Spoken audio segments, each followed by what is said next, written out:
So what I'm going to do now is we're going to look at outfitting this bow. So we're going to look for rest. We're going to look for a sight. Technically, probably don't need a stabilizer. I'll look anyway. So on and so forth. But we're going to look at what it takes to get everything outfitted on this bow to get it hunt ready. Still going to try to stay within our budget. But let me tell you guys how this is going to go. So I've been bow hunting for a long time. I've been through a lot of bows. I've been through a lot of accessories. I have tons and tons of bow sights and rests and stabilizers. I have a ton of stuff that, because I already own, and because I'm still trying to be budget conscious, even for this project, I'm going to use the accessories that I already own. So I took the bow to the bow shop already, and I took a QAD drop away wrist that I already had, and I'm having the guys install it for me up there. And I already have a sight and I already have everything, but I am going to continue to look, just for the sake of the project, at what would it cost to buy these additional accessories to put on the bow. Now, granted, we're going to be looking for used accessories, but I still want to look for quality stuff as well.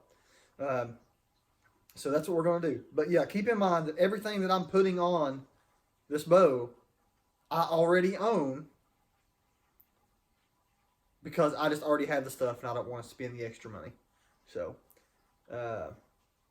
let's look and see. Let's start. Let's try to find us a rest. I mean, like, I'm a huge fan of drop away rests, and that's pretty much all I've shot for years. And keep in mind that when I bought the bow, he sent a rest on it already, right? So I mean, I got the bow with a rest already. Technically, I don't even need to be looking for it, but for you guys, I'm going to look for it anyway.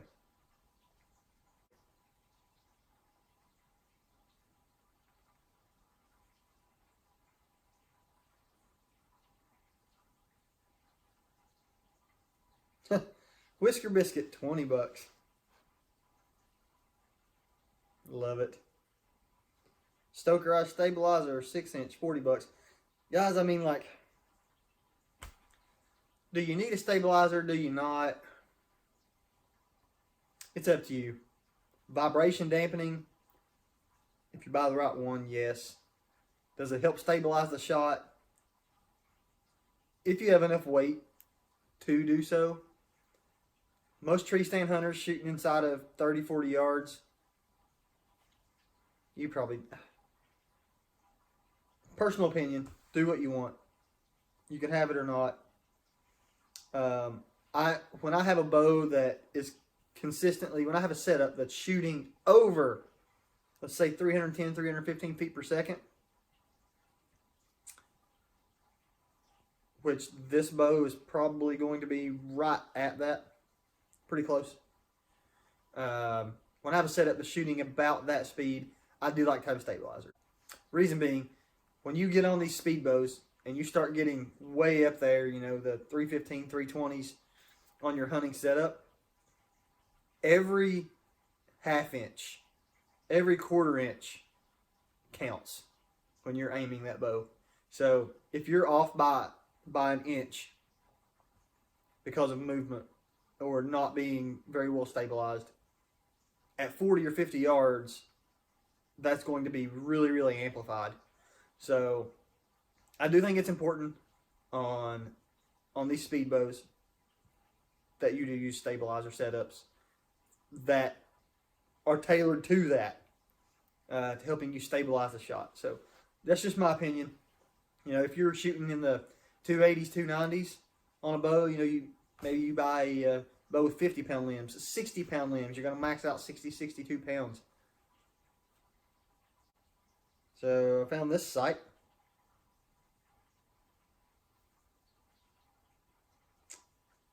Apex Bone Collector 4-pin, micro adjust, 20 bucks.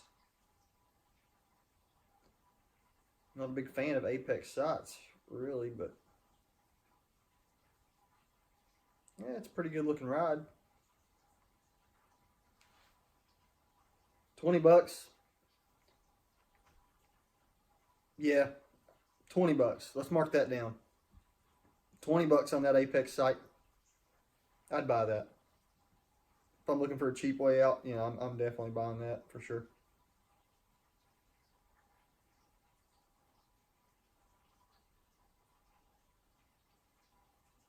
See what else we got here.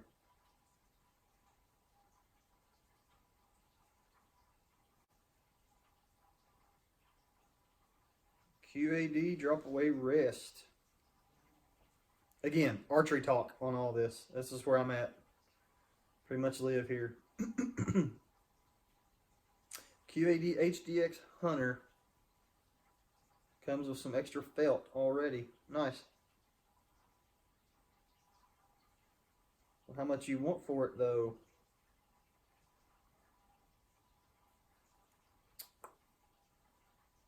$20. Dang. Why somebody hasn't already bought that, I don't know. Well, probably because he just posted it 2 hours ago. And a lot of people probably aren't out of the bed yet. Because it is like 7 a.m. $20. I would jump on this. Heck, I'm even thinking about jumping on this now. But I don't need it because I have a ton of... I've literally probably got like 4 QADs in there. A couple rip cords. I mean, I've got rests for days. So I'm not going to buy it, but for $20, on it. Alright, let's find us a stabilizer. Again, do you need a stabilizer? Do you not? Totally up to you.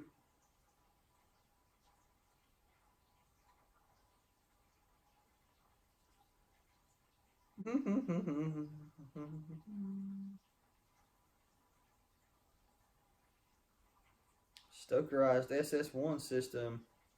Those are pretty sharp. I've never owned a SS1 system from Stokerized. I've always liked the way they looked. I think they are pretty sharp. He's wanting $50 for that. So, I mean, a little bit out of our price range since we got like $10 to spend.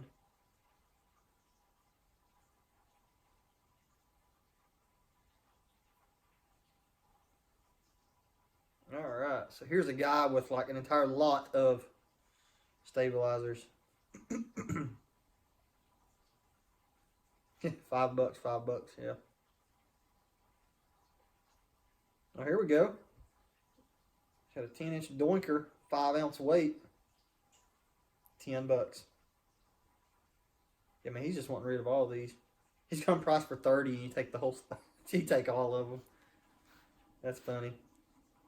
Yeah, I'd buy that doinker in a heartbeat. $10. You can't beat that. Like, you can't beat that.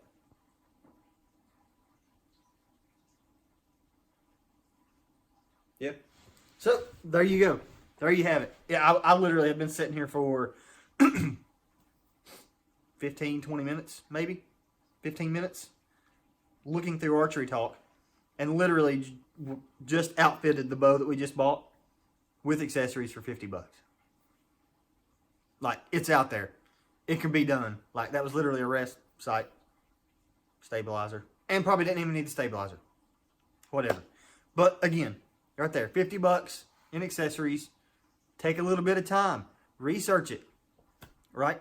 It's out there. Again, the stuff that I'm putting on this bow is stuff that I already have in there because I've already got a ton of stuff and I don't need to buy anymore. The stuff that's going on the bow, stuff I already have. But, as you can see, for $50, we just did it. Right? So I know we can do it. But yeah, I am getting ready to head out to work.